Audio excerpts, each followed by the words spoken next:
place is filled with nothing but low lives living for money and power. I fucking hate this city.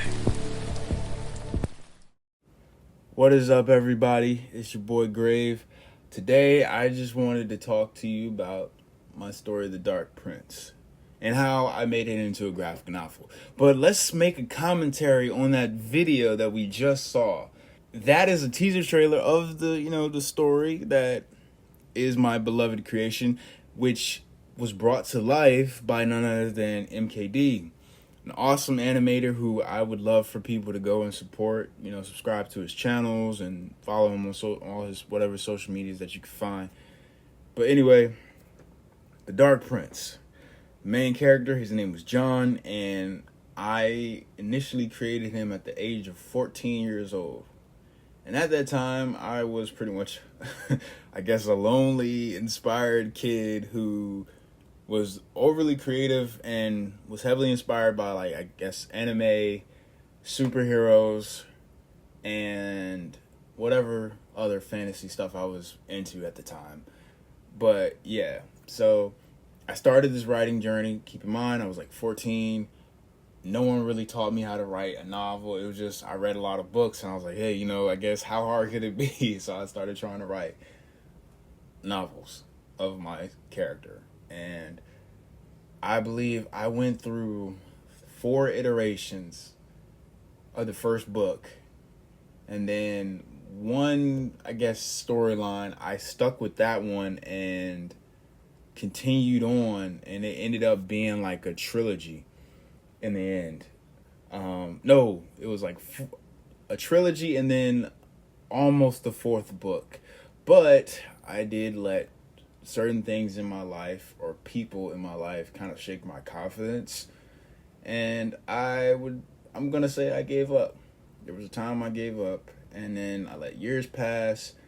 And I believe in 2018, 2019, at that point, I'm an adult, a young adult, still trying to find myself. And keep in mind, this character John, he was with me for so long. As I constantly rewrote his story, I was constantly finding myself and growing as a person. But in 2018, 2019, whatever, I started working at this game store, and I met 2 or 3 individuals that are still in my life today and kind of contributed in my return to writing and just being creative. As for the graphic novel I'm going to talk about, that person who inspired me to do that was MKD.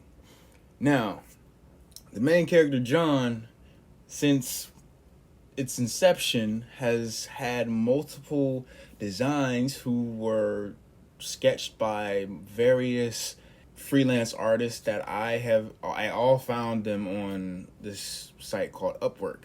Now, some of those designs were trash, and we will not speak of them. But eventually, we found the cover. We found the proper art style, the design that we wanted, and that design pretty much kind of like stuck all the way up to now, where we got the idea to do the graphic novel. So MKD, he inspires me to get back to writing the story because he thought the story was cool. And I was like, okay, cool. So I started trying to write scripts now instead of trying to write a novel. Had no idea how to write a script. Google, and just kind of winging it. Just, I've read, in my mindset, I've read enough manga, I've read enough comics. How hard could it be to make my own graphic novel? Which, of course, hindsight now, years later, there's a lot of ins and outs and a lot of mistakes that I probably made along the way that I probably, now I'm hopefully going to be a better person at handling those things and doing them right. But with the graphic novel, after multiple rewrites of the script, I started pursuing another freelance artist to help with the comic. And keep in mind, I was funding all of this through a part-time job that I think back then I was probably only getting paid like $7.25 or something like that. So this was a big project, and in the end, it was very expensive, to be honest with you.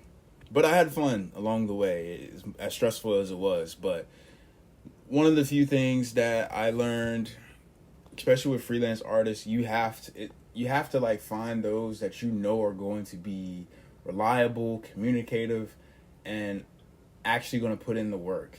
And even if say, hey, these are people that they're doing this to get paid, right? So you got to keep in mind, like, if you're not paying them that much, they might not take your project as serious. But you have the right to be upfront with that and talk to them and communicate with your needs and your wants and try to see where y'all can come to a common ground. And that was one of the trials through the journey of making the graphic novel, because I remember, I think I had one person do the artwork and then they kind of just fell through.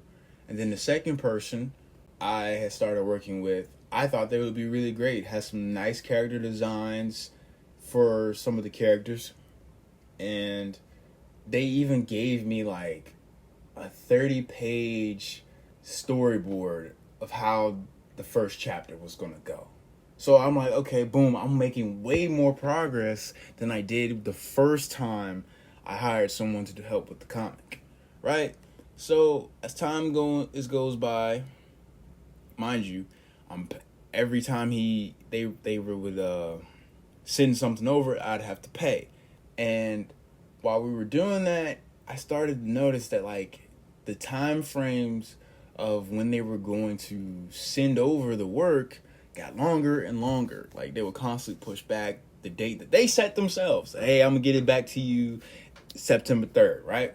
Okay, September 3rd come around. They say, hey, boom, I'm gonna give it to you next week. Next week comes around, boom, still nothing.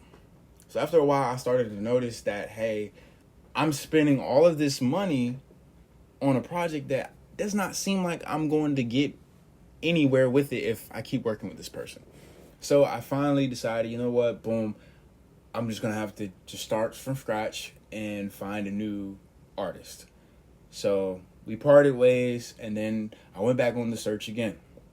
Now, ironically, someone who did apply previous, but I did not choose them at the time, they ended up being the artist that pretty much produced the awesome creation that we have now. And she pretty much gave the character the identity that I was looking for. Like, the design she gave him is how I officially see him now. And it's like, all the other ones, they're like their own universe or whatever. They're irrelevant to the story that I was most proud of. Now, granted, there still are some flaws to the story that I have today, but that is because that is on my part of being an amateur writer at the time. But still, hey, I produced a graphic novel on my own with my own funding, and it was an awesome learning experience. And all the people that I worked with in bringing it to life, I'm so appreciative of them, because one, I probably wouldn't have kept writing, and I probably wouldn't have what I have today. And yeah, so, and also I just want to shout out to those people that were in the game store that I worked with, because they are also some of the reasons that I am still writing, still trying to make my own comics now by my own art. Phantom Genius, Corey Norman, MKD, and Doug Thomas. Doug Thomas is also a published author. He has a book called The Incompetent Hero. You can check that out on Amazon. And that's all I have for today. But thank you guys for tuning in and listening. And, go ahead and make sure you hit that subscribe button for more of my content. Thank you.